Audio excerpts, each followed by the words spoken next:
Iran Israel സംഘർഷം കൊടുമ്പിരി കൊണ്ടിരിക്കുമ്പോൾ ലോകമെമ്പാടും ഇപ്പോൾ ചർച്ചാ വിഷയമായിരിക്കുന്നത് ഖൈബർ ഷെഖാൻ എന്ന ഇറാൻ മിസൈലാണ്. ഇസ്രയേലിന്റെ വ്യോമ പ്രതിരോധ സംവിധാനങ്ങളെ മറികടന്ന് ടെൽ അവീവിലെയും ഹൈഫയിലെയും കിഴക്കൻ ജെറുസലേമിലെയും സർക്കാർ കേന്ദ്രങ്ങൾക്ക് സമീപം ഖൈബർ ഷെഖാൻ വലിയ നാശം വിതച്ചാണ് കടന്നുപോകുന്നത്.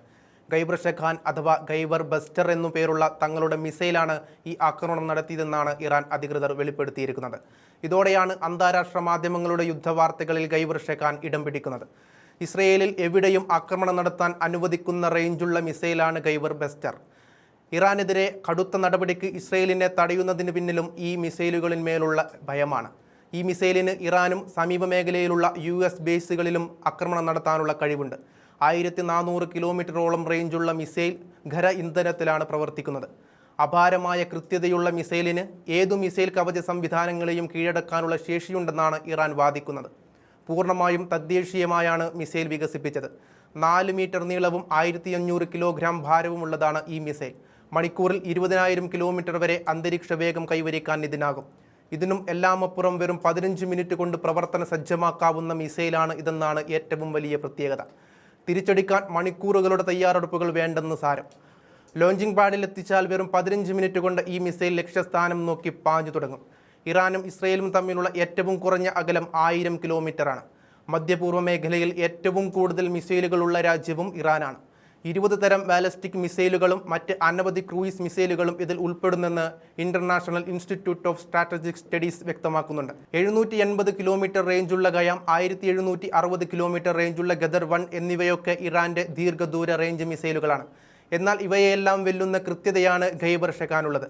കഴിഞ്ഞ ദിവസം അമേരിക്കയുടെ 4 സൈനികർ കൊല്ലപ്പെടാനിടയാക്കിയ ആക്രമണത്തിന് ഇറാന് കരുത്തേകുന്നത് ഇവരുടെ ആയുധങ്ങളാണ്. ഓപ്പറേഷൻ റൈസിംഗ് ലയൺ എന്ന പേരിൽ ഇസ്രയേൽ തുടങ്ങിവെച്ച ആക്രമണം പക്ഷേ ഇറാന്റെ കനത്ത തിരിച്ചടിയിൽ പാളുകയും ചെയ്തു. ഒടുവിൽ US ഇടപെട്ടാണ് അന്ന് വെടിനിർത്തൽ പ്രഖ്യാപിച്ചത്. ഓപ്പറേഷൻ ട്രൂ പ്രോമിസ് 4-ൽ ഇറാൻ വൈവിധ്യമാർന്ന ആയുധങ്ങളാണ് ഉപയോഗിക്കുന്നത്. ആത്മീയ നേതാവും പരമോന്നത നേതാവുമായ ആയത്തുള്ള അലി ഖമേനി കൊല്ലപ്പെട്ടതും 150-ലേറെ കുട്ടികളെ കൊലപ്പെടുത്തിയതോടെയുമാണ് പ്രതികാരം എന്ന നിലയിൽ ആക്രമണം ശക്തിപ്പെടുത്തിയത്. ഇറാനിൽ ഇത്തവണ ആക്രമണത്തിന് USഉം ഇസ്രയേലും പേരിട്ടത് ഓപ്പറേഷൻ എപ്പിക് ഫ്യൂരി എന്നാണ്. കഠിനമായ രോക്ഷം എന്നാണ് ഈ വാക്കിനർത്ഥം. ആദ്യ ദിവസം ഇസ്രയേലിന്റെ ആക്രമണത്തിന് പെട്ടെന്ന് തന്നെ ഇറാൻ തിരിച്ചടി നൽകിയിരുന്നു. ഇറാനിലെ 32 ലൊക്കേഷനുകളിലാണ് ഇസ്രയേൽ ആക്രമണം നടത്തിയത്. ക്രൂയിസ് മിസൈലുകളും ഷഹദ് 136 ഡ്രോണുകളും ഉപയോഗിച്ചായിരുന്നു ആദ്യ ദിനത്തിലെ ഇറാന്റെ പ്രഹരം. രണ്ടാം ദിനത്തിലാണ് ഖമേനി കൊല്ലപ്പെട്ടത്.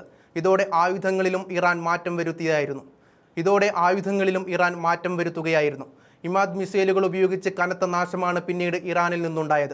ബേസ് ഷെമേഷിൽ നടത്തിയ ആക്രമണം ഈ മിസൈൽ ഉപയോഗിച്ചായിരുന്നു.